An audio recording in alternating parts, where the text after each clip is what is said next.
outcry over the recent trip to London. You went to London, you led a delegation to London for the celebration of Boro Day, and they expect Boro to be immortalized in this part of the world. And you went to London with a large delegation, and people felt it's a waste of public funds. How will you respond to this?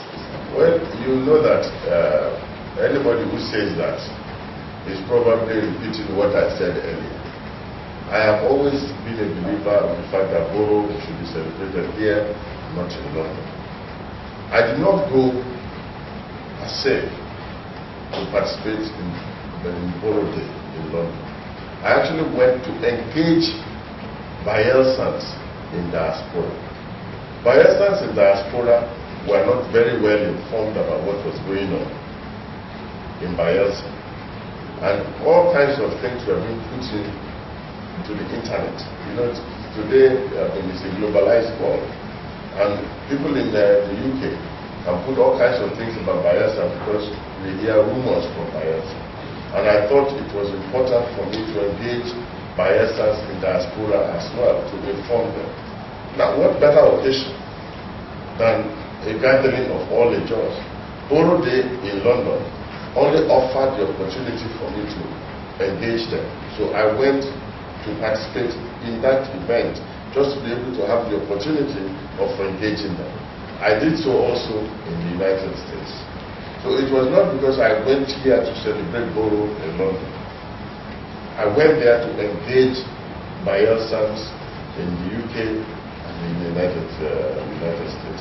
But of course, we have also done a lot to immortalize Boro in Bayelsa. You know the Aziboro Square that we have, which is also is named after Aziboro.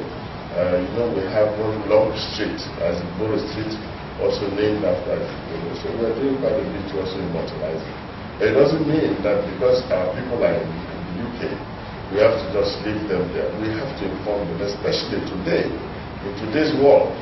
I mean, all kinds of things can be put into the internet that are based on misinformation.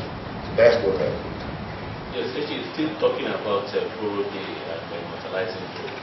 If you recall that the administration of Chief Melford Kiddo actually tried to build a town called Boro Town of Kayama.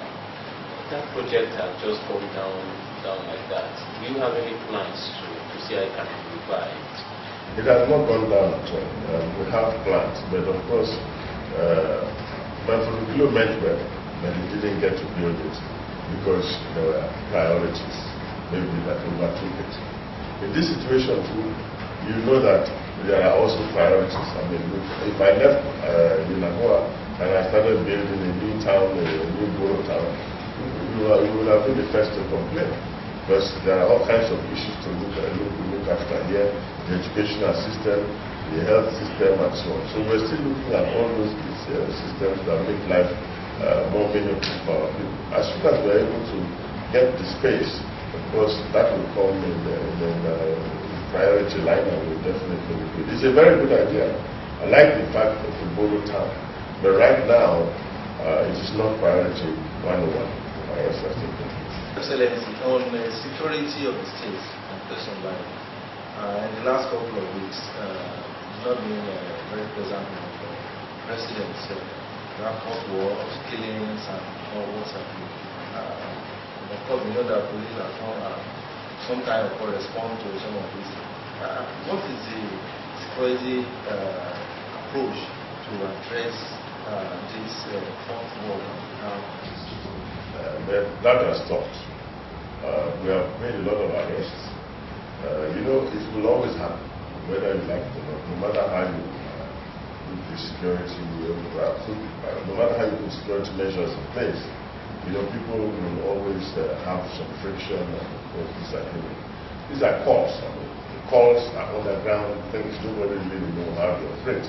And if they start fighting themselves, at least the beauty of it is that it was a fight among themselves. And the only problem was that it was happening in Bayelsa and it disturbed everyone. And the police and the SSS swung into action And I'm assuring you that we'll be able to get hold of the situation. And it has stopped. So, I mean, for the past over 1 week, we've not heard of any such thing. It happened and it's actually got to a point that we have been able to get a hold of it. His Excellency, some people feel that this security outreach operation on Kambe, you use it to intimidate your enemies. What is your reaction? Well, people will always say things, but I'm sure you don't believe that, because Operation Kambe has helped Bayelsa. It was not something that I created. It was the creation of the Security Council, and that was in reaction to the security situation in Bayelsa. After the amnesty, when a lot of people came out of the streets, we realized that there was a resurgence of criminal activities in Yenagoa. People were killed needlessly. People who went to the bank to withdraw money were killed and so on. So we had to do something about it. And those things now do not happen again. At least you agree with me that those things are now minimal. Of course, when in the process of law enforcement, I'm sure that mistakes may have been made, but that doesn't condemn Operation Kambe. We shouldn't throw the baby out with the bathwater. At least Operation Kambe is a very, very good thing that has happened to Bayelsa. A lot of people acknowledge it.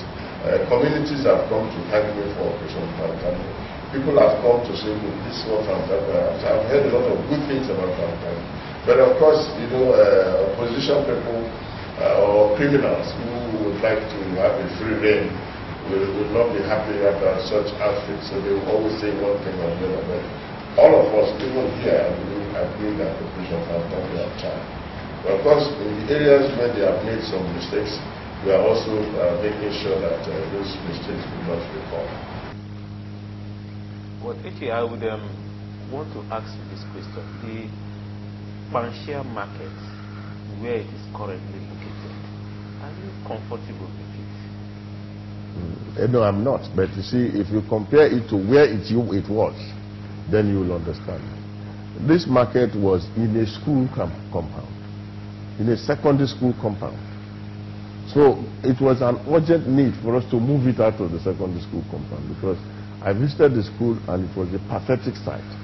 So now, the Panshia people said this is their land. So they came and put it there. But, you know, these are traditional things. You know it. I mean, it's not something you can just wave off, because they are traditional things. This is an age-old market of Panshia people. So if you want to relocate it, they want it to be within Panshia territory for it to continue to be Panshia market. We are talking to them. I have a plan now to build the Yenagoa main market. The Yenagoa main market will have provision for these flea markets and so on.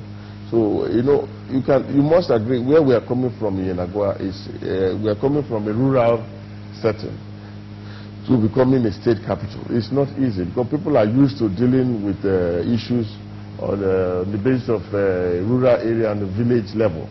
Now you have superimposed the capital on a city like Yenagoa and brought in a city. It's not easy for them to make that transition. So that's what we are still trying to manage. But I'm going to build the Yenagoa main market. I'm going to collapse all markets to the Yenagoa main market. And we're going to ban even street trading, so that all this trading that is going on in Yenagoa streets will move into the market. It's going to be a very